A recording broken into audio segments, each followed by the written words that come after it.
다양한 분야의 과학 이슈를 과학 기자의 시각으로 집중 분석하는 사이언스 취재파의 시간입니다. 오늘은 최소라 기자와 함께합니다. 어서 오세요. 안녕하세요. 네, 오늘은 어떤 소식 준비하셨나요? 네, 올해 첫 가을 태풍이었죠. 제9호 태풍 마이삭으로 전국적으로 크고 작은 피해가 잇따랐습니다. 네. 그런데 숨을 돌리기도 전에 다음 주에는 더 강한 태풍인 제10호 태풍 하이선이 한반도에 영향을 줄 것이라는 전망이 나오는데요. 반갑지 않은 가을 손님, 태풍에 대해서 알아보겠습니다. 네. 지난주에 바비는 다행히 큰 피해 없이 지나갔는데 이번에 그 마이삭은 좀 강풍으로 인한 피해가 발생했죠. 그렇습니다. 아직 피해 규모가 집계되지는 않아서 피해 규모를 구체적으로 알 수는 없는데요. 네. 이번 태풍은 제주에서 최대 순간 풍속이 초속 49m에 달하는 등 역대급 강풍을 기록했습니다. 각종 시설물 피해는 물론이고 또 대규모 정전 피해도 있었고요. 한때 원전 사기 운영이 일시 중지가 되기도 했습니다. 네. 일부 지역에서는 계속해서 비바람이 이어질 것으로 보이는 데다 또 곧이어 또 다음 태풍이 도달한다고 예상이 돼서 긴장의 끈을 놓으면 안 되겠습니다. 3일 있었던 해수부 장관의 모두 발언 직접 들어보시겠습니다. 크게 우려했는데 큰 피해가 없어서 참으로 다행이고 이는 합니다만 그래도 분야별로 우리가 꼼꼼히 준비하고 대응해준 여러분들의 수고 덕분이 아닌가 생각합니다. 거듭되는 비상근무로 피곤하겠지만 또다시 북상하는 제10호 태풍 하이선도 우리나라로 향하고 있어서 긴장의 끈을 놓을 수 없는 상황입니다. 빠르게 근본 태풍 마이삭의 피해를 파악하는 동시에 다가올 태풍에 대한 대비도 해야겠습니다. 네, 보통 우리나라는 여름에 태풍이 많이 발생한다고 알고 있는데 가을에 오는 태풍도 꽤나 빈번한 것 같습니다. 이 가을 태풍은 그 위력도 커서 여름 태풍 때보다 더 막심한 피해를 주기도 했죠. 네, 그렇습니다. 우리나라에서 전통적으로 태풍이 가장 많이 발생하는 달은 7, 8월 여름입니다. 그런데 지난 20년 동안의 통계를 살펴보겠습니다. 전 세계적으로 태풍 발생 건수는요, 9월에 54개로 가장 많았고 10월에 53개, 11월 42개로 이렇게 가을 태풍이 우세한데 우리나라의 경우는 우리나라에 영향을 준 태풍만 보면은 8월에 22개, 그리고 7월의 경우 20개로 7, 8월이 각각 1, 2위를 차지를 했습니다. 가을인 9월은 보면은 14개잖아요. 그런데 재산 피해 규모 순위로 보면요.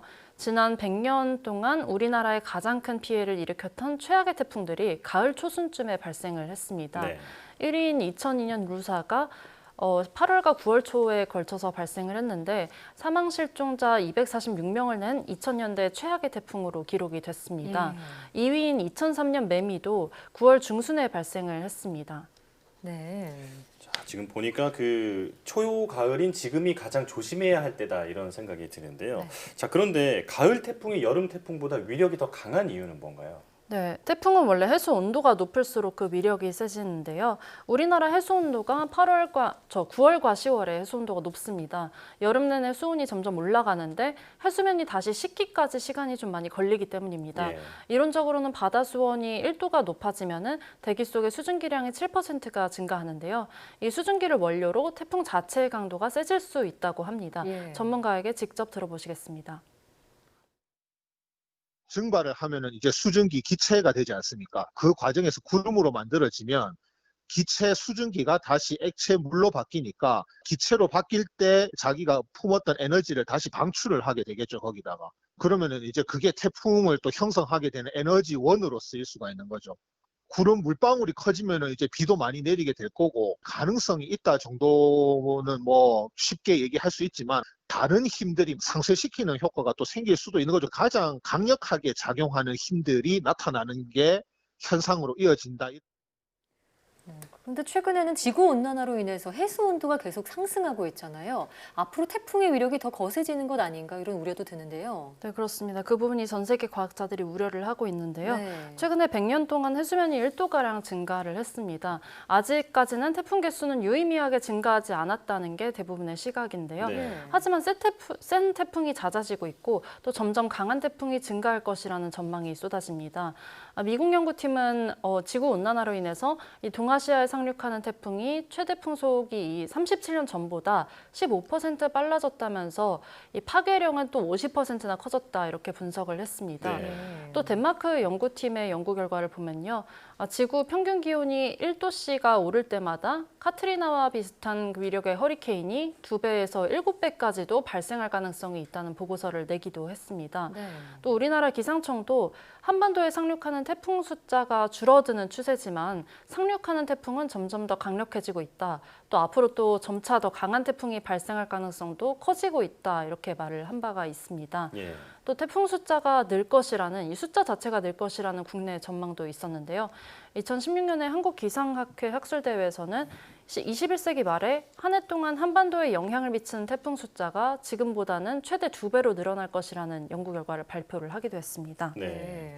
이 지구 온난화가 계속되면서 앞으로 기상이변이 더 잦아지지 않을까 이런 걱정이 되는데요. 네. 물론 근본적으로는 지구 온난화를 이제 늦추고 해결하는 것이 해결책이겠지만 일단은 그 기상 이변으로 인한 재해에 우리가 대비를 조금 더 철저히 해야 하지 않을까 이런 생각이 듭니다. 네, 그렇습니다. 지구온난화로 발생하는 기상이변은 굉장히 다양한데요.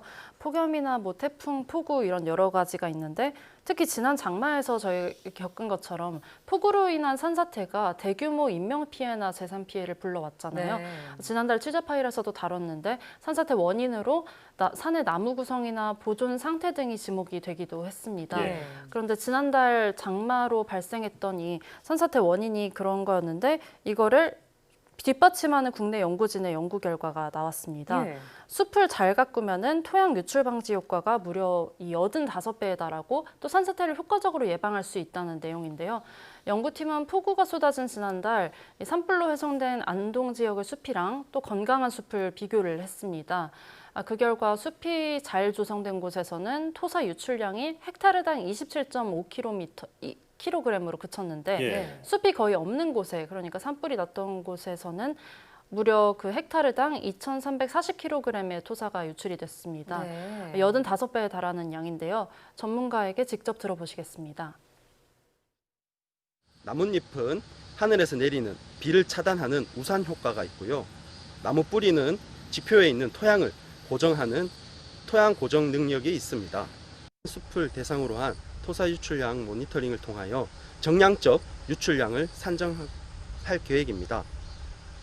이러한 결과는 재해에 강한 숲 만들기 전략에 활용될 수 있고 2차 피해 방지를 위한 사방사업의 효율적 전략에 활용될 수 있습니다. 네, 산사태 예방을 위해서는 화렵수랑 침엽수가 균형을 이루는 이 계획 조림 등 전략적인 숲 조성이 필요하다는 것이 이 전문가들의 지적입니다. 예. 네, 더 이상의 재난을 겪지 않도록 일단 산사태 방지를 위한 산림 조성에 무엇보다 최선을 다해야겠고요. 또 근본적으로는 지구 온난화를 저지하기 위한 그런 노력에도 모두가 동참을 해야겠습니다. 최소라 기자와 함께했습니다. 오늘 말씀 고맙습니다.